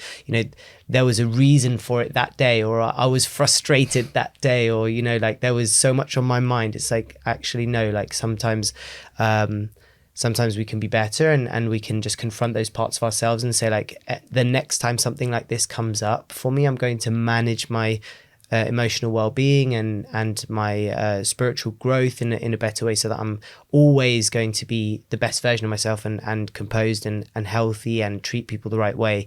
And so as we, you know, start to feel this feeling of I'm healed now, I'm done some of the work, and as we go forwards, I think it can really confine us and put a lot of pressure on us if we feel like we're healed, because we're going to be stuck in this, like, you're not even allowed to express what you're going through. You're not even allowed to experience negative emotions anymore. You're not even allowed to have off days because you're supposed to be healed. And when you're in your relationship, you're going to be trying to maintain a status quo of being peaceful and loving and healthy and balanced. But in reality, you might need a little bit of compassion for yourself and a recognition that it is an ongoing journey, and that you're not going to be perfect. You're not supposed to be perfect, and perhaps the perfectionism is the unfinished healing, you know, like the fact that you want it to be perfect, and that you've gone into the relationship feeling like I've healed and that I'm done with my healing. That might be part of the problem, and what is still yet to be healed, because perfectionism is just another form of unconsciousness. Beautiful. I love that. Really, really, really, really powerful. I was going to say, just to add to that, I was going to say, like, I think Man said it or you said it, we're all work in progress. There is no such thing as I'm healed. Healed from what?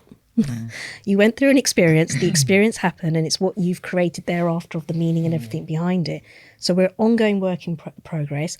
I love what Rupin's brought to the table. You need solitude. We all need solitude sometimes. And the myth that, you know, once you've met your partner, you're into the relationship, you shouldn't argue. No, that's wrong. Even in a coupledom, whatever phase and stage you're going through life, you will need to grow together.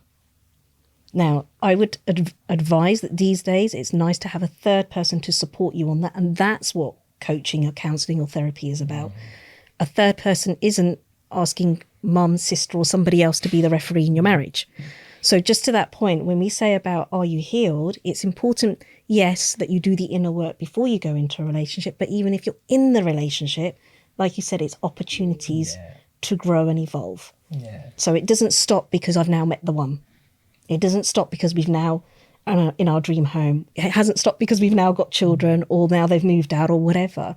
It's an opportunity for you to look at, okay, I think one of you have mentioned it, how do you become the better version of you that you can like and you can love with yourself, and you get to enjoy that with somebody. Yeah. And like, you know, like goes to, also ties in with what you were saying as well, that you're kind of like you've in 4 relationships, right, with your wife, that evolution will continue as well. When you meet someone, it's not, like you said, it's not the end. In fact, that's the beginning. Yeah, that's where it all starts. Do you know what's really funny, right? So my wife and I were having a disagreement the other day, and you know, it's really hard when you know this stuff. It's really hard not for these nuggets to pop into your head, right? So we're having an argument. So while we're having this really difficult conversation, in my head, all this coaching is popping up in my head, right? You know, like we were just basically arguing about something, but it was the atypical male-female argument where she's not understanding what I'm saying, you know, what I was saying, and I'm not understanding what she's saying, kind of thing, or like, you know, it was that. But you know, the coaching and the knowledge I know was popping up in my head. I was giving myself therapy in my head as having this argument. Right? Bless you. It's Why don't you just phone me? So I nearly cracked up laughing now as well, because and then obviously, you know, we resolved it and it was absolutely fine. But it's just, you know, you can't unsee something. So when you know this information and you're going through it yourself, you know, I'm not even sure how to articulate this, because I'm not there to coach my wife, by the way. I always say that to everyone. I'm not her coach. But, you know, we had to find a way for us to understand each other. And we got there in the end. It was a difficult conversation. We got there in the end. But those little things do pop up in your head when you know this stuff, you know, because other people outside might be wondering, oh, I wonder how Amit is in his relationship or functions in his relationship. That's how, when we have that atypical man-woman dynamic of miscommunication that can happen. Oh, my mind is just, as a typical bloke, I'll go into my head while she's still talking and I'm just having a good old giggle, but while still trying to potentially listen. But yeah, anyway, I just wanted to share that. The other analogy about the healing thing, I think that is quite a prominent one for me at the moment, is that I'm going to be running my 4th marathon this year. And even though I've done 3 before, I'm so unfit right now. So I'm having to I'm almost starting from ground zero again this time around. It's in fact 110 days to the marathon today. And I feel like I'm starting from ground zero again. So it doesn't matter that I've done one before, I've done the healing, done the work, but no, if you don't use it, you lose it. And that's, it's the very same thing here as well, unless you're actually living through it, learning it, practicing it, actually experiencing it. It's very easy for that thing to become redundant or rusty, for want of a better phrase as well. So what's one thing, if there's one thing from today that for you in what you do, in your profession, what you teach, one message you could shout from the rooftops, what would it be? For me, it would be, if you're focused on dating, is to stop worrying about finding someone and start focusing on becoming someone first. And the more you can start becoming the person you want to be and embodying that energy, and that magnetism will follow, I think. I think too many people are too focused on strategies and tactics and what's going wrong, and sometimes actually reinventing yourself in some way, like you did, right? Throughout your, you said you went through your breakup and then you go through that whole phase of reinvention, whether it's a body transformation, something personal to you. Magic happens when you do that, when you focus on who you are being and who you are becoming. I see it time and time again with clients. Nice. I like that. I'm going to say redefine love. That is what I'm here, and what it's all about is most of us have love as a feeling of fuzziness and warmth and conditionality and expectations and everything else. And I say you can create love acronym as whatever you want it to be. But I say to most clients, it's listening. It's being open-minded. You don't have all the answers. It's not always your way. Be vulnerable or add value. Where do you add value to your partner or into your marriage? And be vulnerable about it. And then thirdly, bring empathy. Because if you cannot stand in your partner's shoes and see it from their side, why should they take the time to look at it from your side? So, I'm all about redefining love. Love is not what we know in Bollywood, Hollywood and everything else. So if something's not working, even if it's in dating or in a marriage, ask yourself, what's the definition of love you've got going on? That's probably outdated now. So let's rewire love. Nice. Great. For me, I'm trying to shout from the rooftops about this balance between trusting your inner knowing that actually men do have inner wisdom and intuition, and it's just buried very deep, and that you have to listen in the silence to get to it. So balancing that with also achieving your highest potential and going out and being the best version of yourself, and manifesting in the world exactly what you want by taking action and doing everything that you can to help it along the way. So it's a bit like, it's about balance, but those two are very, very far away extremes. Like, how much external effort can you put, and also how much internal listening and peace and presence can you give? Beautiful. I love it. I love it. So what's one thing that you think is important to discuss in terms of modern dating and relationships, and especially as we approach Valentine's Day, that we haven't talked about today, you think is people are screaming for right now, people need to hear, based on everything going on, whether it's, dating apps, talking about toxic relationships, narcissism, whatever it might be, what's something we haven't talked about yet that you think we need to address? I'm going to put it out there. I would say relationship manifestos or a marriage manifesto. Yes, you have your vows. So let me break it back down. When we think of dating, we will naturally look for a criteria. That's time and tested, right? If we go onto dating apps, again, you're filling out a criteria. I encourage those particular clients that are still single to say, can you, and even ones that are married, do your relationship manifesto. When you understand what it is that you desire and what you're creating in that marriage, you'll have a clear understanding of why you're with a certain partner or what you can attract. And it covers all areas of your life. And it does cover features and everything else, but you get down to the nitty gritty. Instead of and I'll just put myself out there. When I was looking for a partner in my 20s, I kept saying, I want someone that doesn't drink, that doesn't wear a turban and doesn't sit on my doorstep. That's what I was putting out in the universe. That was very negative because I didn't know what I wanted.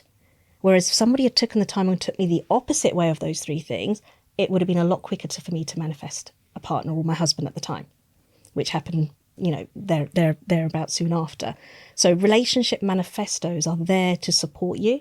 Same in the marriage. We are given vows. But somebody said to me, who remembers the vows in the middle of an argument? Right? Create your own vows. But the manifesto is the thing that will help and support you of going, here's the agreement that we've created. This is what we do in order to make our relationship prosper and grow. And obviously visit it more often. It's not just something you write once, like you get married once and go, won't look at that for 20 years. So those are the things I think we haven't discussed and that are probably not popularized yet in social media, and I want them to be. So let's stop talking about red and green flags and start talking about tools that can actually help people to actually manifest the love they want or keep them maintain the marriage that they desire and create that marriage that they desire. Give me an example of something that's in a relationship manifesto. In a relationship manifesto, it might be, I have a partner that is always caring and supportive. There, you write it as a sentence in a present tense, right? I have someone that goes, I would like, instead of saying, I want him to not be bald and have yellow teeth, it might be, I've met the ideal partner who has full head of hair, I've got to say this correctly, and white teeth. So put it in the tense that you expect it. Once you've got what you desire out from in here onto paper, you're completely clear to turn up to a date and just be present for someone and just enjoy their company and not sit there in your criteria going, has he got this, has he got that? You'd stop it. Clear their brain and be present. So that's what the relationship manifesto is about. The marriage manifesto works in the same way. You've just got agreements now of we will not argue in front of the child. If we're going to argue, then you're going to also make up in front of the child. But it's the small things. Or create a check-in. Like, I encourage the couples of going, how often do you guys check in with each other? And there was a lovely couple at one of my workshops, married for 36 years. And I thought, damn, what am I going to teach them after 36 years? And I had it like we all do, like you're inspired by certain people. I was like, I'm not going to be able to help this couple. I have no idea why they showed up to my workshop. And at the end, they came back to me and said, that one thing, that check-in thing that you said every Sunday, having a coffee and sit down having a sticky bun, that's what we miss. Oh my God, we're doing that. Because it's that connection point that we're missing. The apps and things and, dating's gone into a whole periphery. But also even being in as a married couple, we've taken that time away. So to be able to come back and actually create moments of connection, that's what people need. Well, that's what this world needs. Nice. I like it. I think one really big thing for me, people would rather be right than happy. And you cannot underestimate how much you will create a self-fulfilling prophecy if you have a belief about something that you're holding on to tightly. Because our brains love to be right. They love safety and certainty. And that often is, as you were saying, negatively focused and biased. So if you keep telling yourself the apps are broken or the apps are the problem or all men are like this, all women are like this, you will, from the neuroscience perspective, align all your actions and your brain will start scanning for evidence to prove it. If you switch it the other way and you look for evidence on the contrary, you will start finding it. And if you do that for 2 weeks, 3 weeks, 4 weeks, you'll experience a very different world. But it's if you're willing to let go of being right about those old beliefs and actually allow yourself to be happy. I see it time and time again. Beautiful. Lovely put, succinctly put as well. Love it. Awesome. 2025 looks like there's some big changes going on in the dating landscape. And I think that technology, and we've touched on social media, I just see like AI being a really troublesome thing in the dating scene coming through, and that there's already AI influencers that are making millions. Like you can just create an AI chatbot and just run a whole dating agency through that, and it's like there is some issues with online dating that are going to get worse, and so I think we're just returning back to like people, like interpersonal connection, and remembering how to do that. And I've been sort of like harping on the same tune for a long time now. Just like would like to encourage everybody to try to return to that. I spoke to a really nice girl in Famara, and shared I asked her if she would share a selfie video with my community. So she jumped on the video and she just said, like, I'm sitting here having coffee and no one's ever approached me in my whole life, but Rupin came over and said, hello, good morning, like, do you want to have a coffee together? And I said, yes. And so we just had this really nice chat, and she was just like the exact example that I wanted to share with my community, that actually there's a lot of women that are desperate for real life connection, and that they're not scary, they're just people.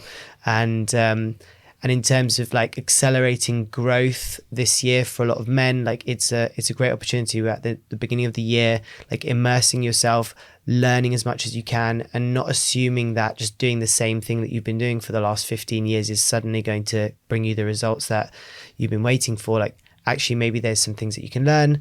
If there's any opportunity to grow, to get coaching, to improve, to change and transform, you know, like I'm really keen on like immersive events and immersive like opportunities to grow and to teach this year. So that's kind of my focus, and I think that I'm doing that at the right time. It's like it's the right time for people to get back to grips with like real interpersonal connection, whether that be coach and client relationship, and, you know, boyfriend and girlfriend relationship. I think we need to step away from the online and start to return to people and get that connection again. Amen. All right. Amen to all of you. Yeah, because it's nice that even we're doing this podcast in person. It's like we could have done this online, but you were really keen to make sure that we were here today. So I appreciate that. No, thank you. It's valuable. Thank you for coming as well. And yeah, touching on that point, it's beautiful to have 4 people who share a similar niche just coming into a room together and just discussing ideas. I think that's also quite rare in this day and age. And it's very easy to see this as a sense, for some people to feel a sense of competition. And I think thankfully as I'm getting older, I see that less and less. And I feel like I want to just collaborate and create community with people more and more. And actually, I'm saying this sincerely and authentically, but I genuinely admire you all, because I think we've, just listening to all of us, we've all got something different that we offer. We all got our own unique value system, our unique way of saying things or teaching things that people can receive in a different way. And, to someone, I might be a completely and utterly shit coach, but Rupin may come along and be the exact person that they need, that they can actually hear what you're saying and take it on board and do something with it. So I love the fact that this is creating a bit of community, and I hope this can become sort of like something we could do like either yearly or bi-yearly or whatever, and just spread this wisdom, because it's needed more than ever. The world is getting bigger and bigger in terms of the number of people, and people need to hear this. And what have we just hit? We've just hit generation beta, or as Gujaratis might call it, generation beta. So we've got a whole nother generation now sprouting that are going to need this information. So I think it's very important, very prudent. And the one thing I would probably say, in addition to everyone you've all said, totally in alignment, is to everyone, from the perspective of the law of attraction, whether you believe it or not, prayer, call it prayer, faith, I don't give a crap what name or title you put on it. Focus on what you want, not what you don't want. I see this time and time again. People come and they'll complain about this is happening, or I keep getting this and I keep attracting this. And I'm like, how often, how much mental capacity are you expending on that subject? How much are you actually giving to that, that outcome? Are you thinking, are you replaying it in your mind? And you don't realize, you touched on this, even from a neuroscience perspective, spiritual perspective, it doesn't matter. It is happening. You're creating that very outcome that you don't want by constantly harping on about it, being obsessed with it. Now, if you start focusing on what you do want, that is what you will attract. So that's one thing I'd like to put out there. Yeah, totally agree. Yeah. The vibration that you're putting out. Yeah. Like, even if you're saying, I don't want this over and over again, it's like, you don't realize that's what you're getting, Yeah. because that's where your energy is aligned with. yeah. 100%. So you mentioned it, apps are, I think, potentially on their way out. So now that we've kind of hit this age where I think that this is happening, and this is the first time. Was it? I think I saw this on your news. I didn't pay too much attention to it, but it might have been the company that owns Match, or the company. I can't remember who it was. But for the first time, their numbers are dwindling, and so it's the first time it's happened in years. And do you think apps have much of a shelf life anymore? I started my own introduction service because I just couldn't solve the problem of apps. So clients keep coming to me and saying, you must know people. Yeah.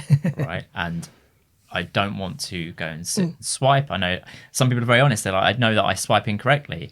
Or if you're a guy, I mean, it's so different for guys, the experience they have on apps. It's, it's horrendous, honestly. It is just bad. Objectively, it's really bad. So, I mean, it's not like a money-making thing. It's particularly geared at South Asians.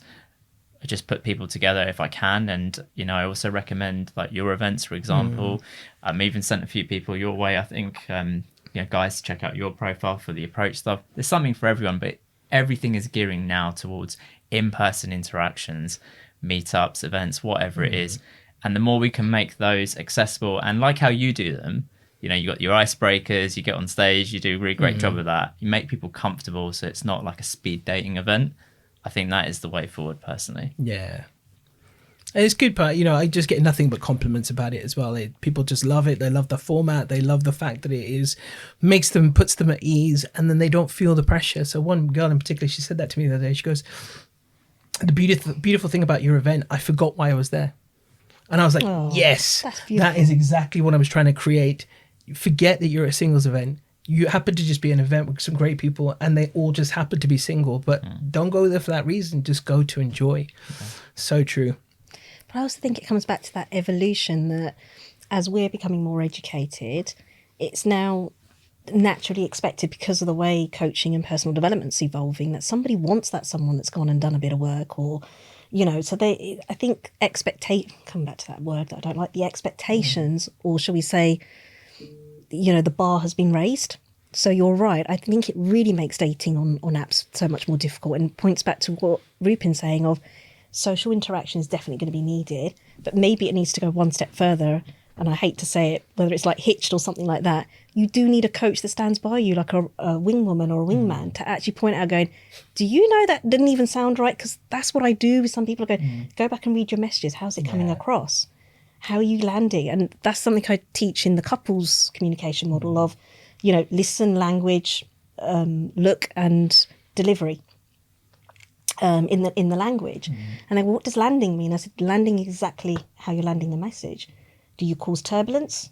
Do you cause friction? Exactly. I like it. But that's what landing is. It's like, are you causing the friction? Are you causing turbulence? Or is it smooth? Because you really don't know. Some of us don't know. We say something and it might come out the brain in the right way, like mouth one way, but in the brain it was, you know, might have sounded one way, but when it comes out, it's completely different. I'm like, oh, damn. And also, I don't know, it gets lost in interpretation. I hate texting. I say to people, get yourselves off texting so quick. It gets 100%. so misconstrued.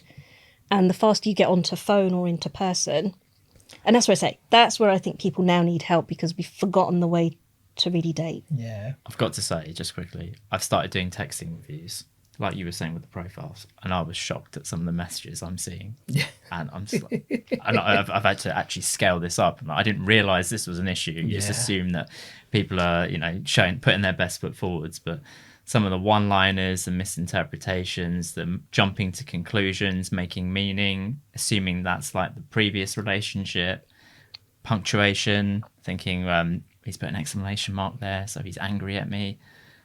Mental, absolutely crazy. It's nuts, isn't it? 3 of the most recent audiobooks I've listened to have all been centered around communication. So there was Cues by Vanessa von, whatever her name is. Wicked, but honestly, also, I'm going to listen to it again, actually. There was she does the body language stuff as well, right? Yeah, she was on Diary of a CEO recently. She's fantastic. Like, some of her stuff is top notch. Super Communicators by Charles Duhigg, and there was some interesting relationship stuff in there as well. And then I listened to Radical Candor. That was centered around business relationships, but it was still fascinating. And seeing just how much can get misinterpreted because you're missing everything on you. You know, any sort of visual cues, tone cues, body language cues, and how much we can interpret.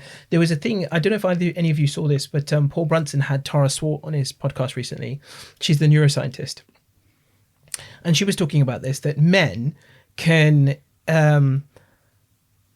when they're looking at two attractive women on a dance floor, both equally attractive, obviously, from relatively what you would perceive to be as attractive or whatever, but the guy will find the one ovulating more attractive than the one on their period.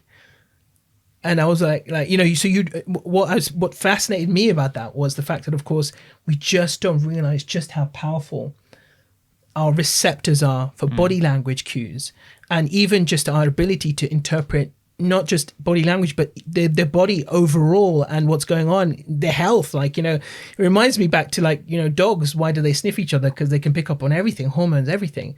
And Paul asked Tara, and she said, we don't actually know, but it's possibly their movement, hip movement, their gait, everything. But we miss out on all this stuff when we're messaging, and you just so much of the beautiful stuff. I find that with the WhatsApp group, I'm messaging people more. And even when I go back and look at some of my messages, and I realize that was terrible.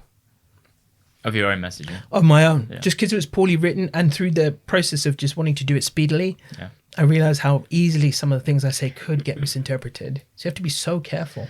Yeah, interesting. That's definitely the opposite problem that I experience when I do my text message reviews. It's normally that the message is much too long, that is too thought out.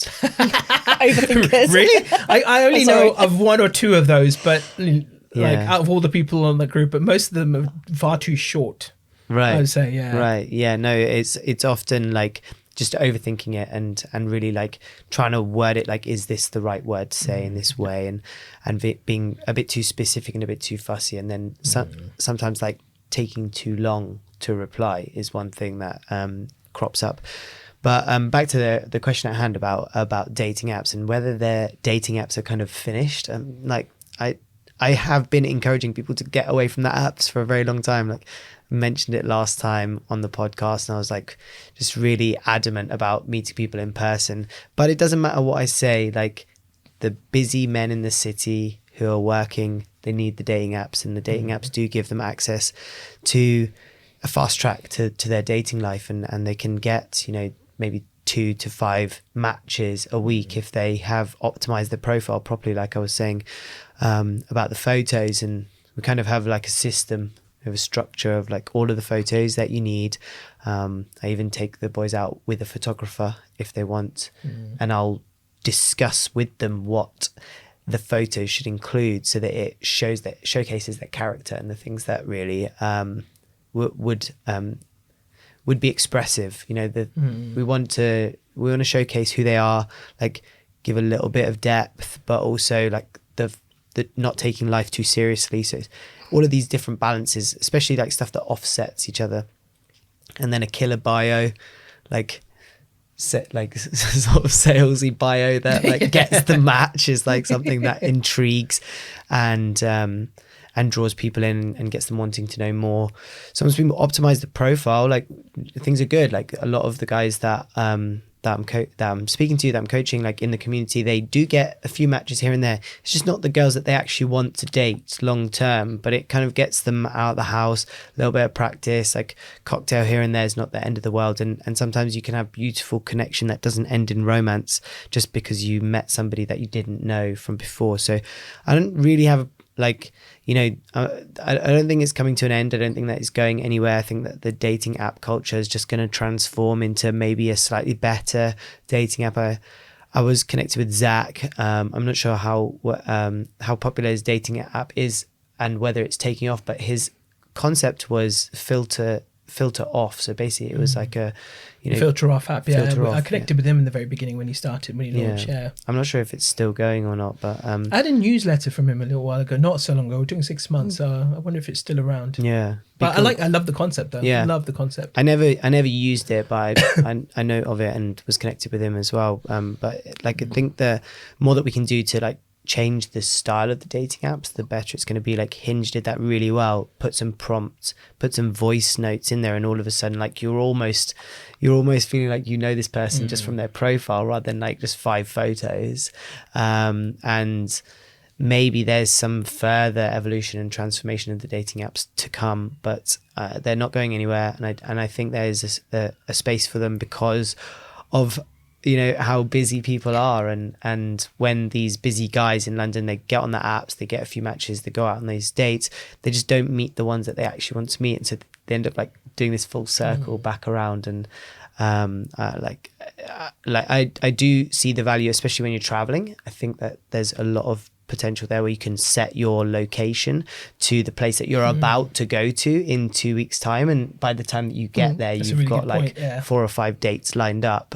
If you're solo traveling and you're not that capable at going up to pretty girls and saying hello to them yet, travel mode really helps. And the BFF function on Bumble, there's like a business networking, you know, you can just meet lads and go for a pint or watch a game or something like that. I think just the social connection of it, there's a lot of value there. That's what I think. I truly think that the next app that takes the big step of creating community, they'll thrive. But I think if so long as they're still trying to profit off pain, that's where they're going to suffer. If they don't change their model, because that's what it is at the moment. It is a profit from pain model, and whilst that continues, it will now diminish because people are seeing through it. And you know, with apps like TikTok, where a lot of this information becomes readily available, I use TikTok more for that, for the education element of it, and to find out pieces of news that I don't hear anywhere else. Otherwise, you know, you see what people are sort of becoming au fait with. They understand now the psychology behind what's going on. And you mentioned it, you know, for men, it's atrocious on dating apps at the moment, right? And then because of the results they're getting, they tend to, you know, spend more. So they are investing more to try and get that. It's almost gamified in a way. Yeah, they either will go and spend more, or they'll go another way and they'll change their mind about women in general, and go down a completely different path. And I've seen that happen firsthand as well. And that's a societal level image issue. And yeah, I was going to say, then that comes back down to 1, the belief system, and then 2, and even when girls do it, they blame the apps. It's not the apps. It's the quality of person you are and the quality of person you attract. So I tend to play a game with some of the clients I coach and say, okay, let's play a game. And the game is you have to go and get 10 no's. Let's take the pressure off completely. Go and get 10 no's for me. Go and get 10 people that reject you fast. In person or on a... Both. And all of a sudden they come back and went, yeah, I've got 3 dates lined up. Oh, really? Thought you were supposed to get no's, because you've shifted the belief and you've shifted the action. And that's a faster outcome because you're moving at speed, right? And I'm going to be open with you. That had to happen to me with a coach. And this was during lockdown. He says, you are so stubborn, Gurjit. No. Me? Stubborn? We're coaches, we are stubborn. That's in our nature. And he said, okay, great. I'm not going to coach you on your business until you shift something in your love life. I was like not having any of it. And he says, no, I'm being serious. It truly worked. I was in FOMO. I was like, I'd got to the Friday. I went, okay, I give in. I'm ready now. He goes, oh, really? We're going to play? Yeah. He goes, great. You got next week to line up 7 dates. 7. I went to do 7. He goes, go. I came back and it was Monday morning. I said, yeah, I got 5.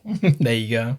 Yeah. He goes, all I asked you to get was like 7 dates, but you've actually lined up 5 conversations or 5 dates. Cool. And I think it's those little nuances, those steps that you got to get. Apps are there to give you access. You're not there to rank the apps. You're actually there to meet people.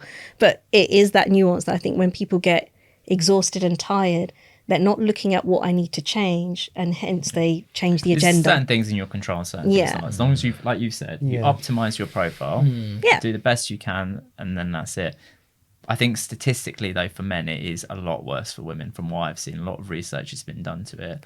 There are guys who go through 1,000 swipes and don't get one. You want to know if you're that guy, you optimized, and then you've done what you can. That's one. There's one part that's missing because it's almost everything that you can, but you're talking about swiping 1,000 times and not getting a match. But a lot of guys are swiping 1,000 times and their picture doesn't even show up on any girl's phone, so they're not even in the deck. Yeah, and so paying for the boost. Yeah. The boost is the solution. It's like if you're not paying for the boost, you're just sitting around swiping, and maybe your profile is not being shown to anybody. And then you get a score as well with the app. So if you swipe yes for a lot of girls and a lot of girls swipe no for you, you get shown less and less often, because there's no point in showing. It's algorithm based now, basically. Yeah. So it's almost like social media, the same social media algorithm that's being forced out. And this is why I'm saying that it's a profit for pain business model. And this is why that it needs to change. The mindset at the top needs to change and realize it's got to be centered around community if they want to thrive as a business. I mean, of course, they'll thrive. They'll always make their billions anyway. But, you know, it's always going to be begrudgingly, and people are going to be doing it with a sense of like, oh, God, I have to. And, you know, do you want to really be part of that business model? I don't. But it's interesting, isn't it, how the big players don't actually set up events, like real proper speed dating events. A lot and things. of them have tried and they flopped. Exactly. And they flopped. Yeah. It's the independents who do well at events. Exactly. Even Thursday was a good example of this. I've been to a number of Thursdays events. Yeah. And they came along and they, you know, changed the Indian side was always a bit there anyway, but there wasn't as much or as good stuff. I think Thursday sort of changed the playing field a little bit. And even now, when there was, the last time I saw any of the big player dating apps try and do events, they flopped big time. They really, really didn't do well at all. Yeah, we just we went a number of times with my workshop to Thursday, so we would time it so that we could do the workshop in Shoreditch or something, Old Street roundabout, go and meet some girls on the streets, and then we would all go to Thursday dating, and I would have given everybody a pep talk, and we kind of like went in. We brought the carnage, you know, we like we were like the only group of guys that went and chatted to like all of the girls, all of the pretty ones, and just remembered that they're there at a singles event. So like their sole purpose of being there is to meet somebody, and that you should go in and just speak to the attractive girls without hesitation, and recognize that's your mission and the point in you being there as well. But we didn't really have, you know, that much joy at the Thursday dating events. We found that perhaps like there was a certain like caliber and type of person that was going to the Thursday dating events. And one of the main things for us was maybe just the price. I think it was like £8 to go to a Thursday dating event, which maybe wasn't high enough. And so it was just, you know, a lot of people just there. They were like, we'll just go for a night out and just like have an £8 night out. The drinks are a bit cheaper. It's like at Golden Bee in Shoreditch, a rooftop bar, but you're getting cheaper drinks just because it's a Thursday event. And some people were like winging one of their friends, or like they're married. It's like, you know, they only tell you that like 20 minutes in, because they know that if they're the one that gets labelled as the married one over there, they're just going to have an empty night with no, you know, no connection. So I've got a controversial question. Maybe it's for all of three of you, or to go fine. More controversy, the better. Do you think? I mean, pause for 1 second. Okay. You right for time? I've got 5 minutes and then Cool, I'll perfect. Okay. Let's do that. Okay. So you go first. I was going to say, you know, is dating a lot more harder as you get older? Number one, and then as part of that, who has it tougher, men or women? Because obviously, the more events and things I go to, the ratio in the room is now becoming more and more evident. Even the ones we say that have worked on themselves, there are more women compared to men. And it often feels like either one, there's not enough men working on themselves. Let's use that as a term instead of healed. Or two, that, you know, because men have greater choice in the age range, that it's almost like the older generation, like we're going to find a generation, like you were talking about beta. I think we're going to find the other end, the bloomers, that are going to be single boomers, still. Yeah, the baby boomers are coming to a boomers event. Yeah, exactly. I can speak to this a little bit actually from just, from experience of what's going on with the event. So I'm quite proud to say that in terms of numbers, when we did the Christmas event, I even sent out the numbers to people and it was 50-50 on all the age brackets. When I get people commenting or messaging me or whatever saying, can you do an over 50s event? This is where I struggle. And this is where I have to be a little bit candid with women. So it's harder for women from the age perspective. It's harder from the male side, from the selection perspective. So let me elaborate. So if you're a woman who's 50 and I had this happen, a woman messaged me, said, can you do an over 50s event? Here's where I struggle, because I can get lots of women over 50 there, but the gentlemen who will come will either be well over 55, and for me to reach those gentlemen, because my prime method of marketing is social media, men over 55 aren't that active on social media. Women are more so. So how do I get them there is one big question. But let's say I get a 50-year-old man there, the mindset in general, which I would love to shift as well, but he's looking for someone who's 40. And that's where the challenge is. So this is where the mismatch happens. She's happy to date him. He's looking for someone who's 40, but the 40-year-old doesn't want to date him because he's too old and probably has a completely different value-based system than she does. Whereas she will be kind of someone who's maybe more forward-thinking. He might be more of a traditionalist. So we've got this this circle of let's say the 45 plus category. You've got this complete mismatch, and it will be it's always a very challenging area to handle. Saying that though, one person who came to help me with one of the events, she was single in her 50s, got three daughters in her 20s, and she put her profile out on Connect Asian, and she met the first time she ever did it, and she met someone. So as far as I know, I mean, I'm spoken to her for a few weeks, but I think it's still going well, touch wood. So it goes to show it can happen by just putting yourself out there. I can't promise anyone it's going to be easy though. So But do you think that's one of the challenges now, that as part of the apps, that's another challenge in itself that needs to be tackled still? Yeah, I think the truth is I do see that, and I see the expectation from men's point of view. Like, from men have a very high expectation on looks and various other aesthetics, and I'm like, that's all bullshit. Anyway, as soon as she takes her makeup off, it's going to be very different. You've got to understand that and be, know that that's the truth. So, what you see, like I remember a guy, this was years ago, telling me, I really, really like Gal Gadot. And I was like, she's beautiful on screen, but have you ever seen her without makeup? She looks like, if I saw her on the street, I think, yeah, she's nice, but I wouldn't give her a second look. I mean, she's a beautiful woman, but it's, sometimes what you're seeking is the made up version, but not the true version of the person. And I think that what men need to do is understand that. Mm-hmm.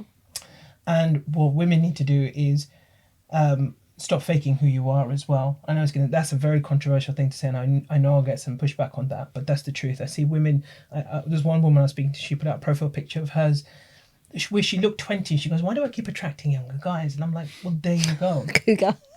Yeah, because your profile makes you look 20 because it's filtered and it's you got this perfect aesthetic going on. Sorry, that's what's going to happen. That's the truth of it. So yeah, it's who is it more difficult for? It's difficult for both of them. They've got both very different challenges, and neither of them can see the other side. Yeah, and that's not me sitting on the fence. That's the truth as well. I wouldn't want to say that to just be on the fence. Women will, find it harder to attract guys in their age bracket. Men will be looking for younger ladies who will just keep rejecting them. Yeah, and I think with the age, like you're asking the question, does it get easier or harder as you get older? I've noticed that I'm just more attractive to more women just because I'm 34 now. That's the only reason. I was sitting with a group of friends. The girl that was in between me and another guy had gone to speak to somebody for a minute, and the guy on the other side goes to me like, Rupin, what should I do? Like, I really like this girl, and what should I say? And I was like, yeah, just you're doing great, like continue to talk to her, like show her some attention, like give her some time. This guy was like 25, and the girl was 25 as well. But by the end of the night, he was very frustrated. He was like, she's just been paying attention to you, Rupin, the whole time. It's like, I was actually not even connecting with her, not trying to do anything, like not trying to engage her attention, but just like the age was a big factor for her. And when I spoke to her another day, I was like, oh, did you realize that guy liked you? She was like, yeah, I kind of knew, but just wasn't attracted. He was like too young. He was like emotionally too young to talk to and to entertain that. And so I think a lot of times men in their 20s are in a rush to sort out their relationships, and that we should try to focus on other things. Like men in their 20s have other priorities, and maybe even in your 30s, it's really important to start to carve out exactly who you are after you've spent many years discovering and trying different things. And then once you know who you are, then you like really trying to nail that and to to master it, to master that version. So, you know, that's kind of like the philosophical part of it, but, you know, giving it some time and like recognizing that for a man, you do get more attractive with age just because you're older, more mature, like you're actually a grown up, and maybe like men don't really grow up until they're about 28, 29, 30 years. So, Still growing up. You know, like where like it is real that you constantly think that you're grown up and that you think that you're mature, but then you realize like, oh, I was just still so childish, had such a immature perspective on life, and hadn't realized things from such a like as high a level as I do right now. And so we're just, you know, given this blessing of infinite time. Not, you know, it just feels like the longer that you wait, the better things get, and that and dating gets easier and easier for men, which is certain. I just don't feel like it's the same for women. It's just not the case. And that there's this big milestone of 30, like 30 is this really big number for a lot of women, that like, that is the day when everything changes. And you know, and really that's because they're only just coming from their biological clock, let's be honest. That's what's driving the thinking behind it. What I mean is that like 29 Yeah. and 31 are kind of like they're all in the same bracket, but like it's the 30th birthday, and that like the pressure will start to, you know, sink in 28, 29, and you know, I see a lot of stuff from other people, like, you know, other sort of like thought leaders, and who are kind of talking about women who don't really try that hard between 22 and 28 at becoming an attractive potential partner. They're just ignoring the fact that like one day they might want to have a relationship until that pressure starts, until they start to get closer and closer to that big round number.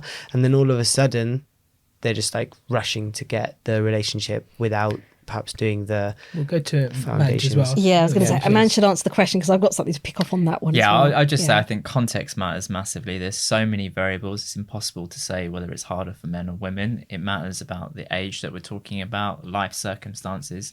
If you're divorced in certain cultures, that's very difficult, especially the older you get. I think one thing I do definitely agree with is as men get older, they seem to have a little bit more choice perceptually, and are a bit more picky as well. They feel they can still date 30 and 40-year-olds. I don't think it tends to happen the same way with women. There is a biological pressure, but I think one thing we haven't mentioned is what I see. Most of the clients that I have who are female are in their 30s, very successful in their careers. They've dedicated time between 21 and 30 on their career being successful, and they want guys in the similar position. And a lot of the times, for whatever reason, they feel they can't find them. And I think that speaks to just a shift in how gender is playing out now. And also there is a masculinity crisis, in my opinion. I think men do not know how to be anymore. They're lost in many ways. So I love what you're doing. It's like rediscovering some of that element, that confidence to just go out and say hi and not do it in a sleazy way. But a lot of the young men I speak to are completely lost. And so that causes this disparity. I'm going to bring some realism to this, and I say this genuinely from myself. I wasn't brought up by my mother to date, so we don't have that role model. So we were taught by our parents, certainly from that, you know, immigration parents, of education, and so therefore it was a kind of a natural pattern of you've gone to university, get yourself a good job. And I think it happened by accident, and some of it was an active choice, certainly for those born 70s and 80s, of not delaying marriage, but thinking, well, I'll meet someone, family will sort it out. And we were trapped in almost two worlds. And then some of us got married young, ended up in divorce. Some of us saw some of the horror stories out there among friends and family. So I don't necessarily just blame it onto career. I don't, you know, maybe very different now, but I don't think of those generations, you know, that was the forefront of I must have the best career. But I take on that point. But I also come back to, we didn't have the role models at home that showed us how to date at all, to be fair. It was the objective of find yourself someone. You're not going out there to date them, you're going out there to marry them. Yeah, I talk about this a lot as well. When it comes to our culture, we, like when I talk about, I've got some neighbours who are English, and they've got 3 generations in that household, and I can imagine the the granny telling the kids, the kids are in the house, oh yeah, when I was a young girl, this is how, I don't know what accent I'm doing there, by the way. It's just completely useless accent because I'm terrible at them. But anyway, when I were a lad or a lass, your granddaddy talked to me on the dance floor and he asked me to dance. And that's what happens in my head, right? But in Indian culture, so they have some idea of courtship, what happened, the dating. But when it comes to Indian culture, it's all about getting married. We met, we introduced us it. So from South Asian culture, no one's actually taught us courtship. No one's actually taught us the difference between courtship, flirting, And blurring all boundaries. Yeah, exactly. The art of seduction, I say, it's a completely separate area. So there is no knowledge of that. People don't have that. So they literally they are doing what the best that they can with what they have. And I love what you were talking about. What you mentioned about kind of like, as men get older, they may have more option, and that is certainly true. But for South Asian men, they tend to struggle because they tend to be more of the fixed mindset without the knowledge on how to then do courtship. And so again, there remains that expectation in them that I'll just meet someone, it will just happen. But then they get to the reality of it, they find it's a lot harder than what they thought it was going to be. Sorry, I know I've got to let Rupin reply, but also I still think that the older man, even though he might be going for that younger woman, certainly in the Asian culture, then has this expectation, I've got a younger bride, but I want her to have the values and traditions of an older person. Yeah, I mentioned that earlier. Yeah, absolutely. I have an expectation of my roti will still be on the table. I have an expectation of they will mother me like my mother, and I think that is also becoming a challenge. Like I coach someone personally, they married someone that was 10 years older, and that's what they've been stuck. They're like, oh my God, I'm living in a family that's, still has these expectations of me. And she goes, but we're totally a decade apart. And he knew that. And that's where you say they put on the facade, the falseness of, oh, of course my household is modern and liberal and all the rest of it, but they actually don't take on the reality of they are where they are, and that they're opening themselves up to a tougher time because either they haven't adapted with the time or made that decision to do it earlier. So, yeah, it's a tough one. Everyone has challenges. All of us have got challenges in some form or fashion, and everyone's going to face roadblocks, hurdles along the way, and it's going to be about how we then adapt to what's happening in front of us, how we then decide to actually now tackle this. Do we firstly have the impetus and the wherewithal to want to change and do something about it, or are we just going to continue with the status quo? So we'll wrap it up. It's been a good long 2-hour Feel Inspired podcast, Valentine's bumper special, but I truly hope you got something out of this that will be useful to you. And of course, you can reach out to any of us at all at any time if you've got any questions and you're facing any challenges as well. So I will firstly ask Gurj to give your socials. Where can you be reached?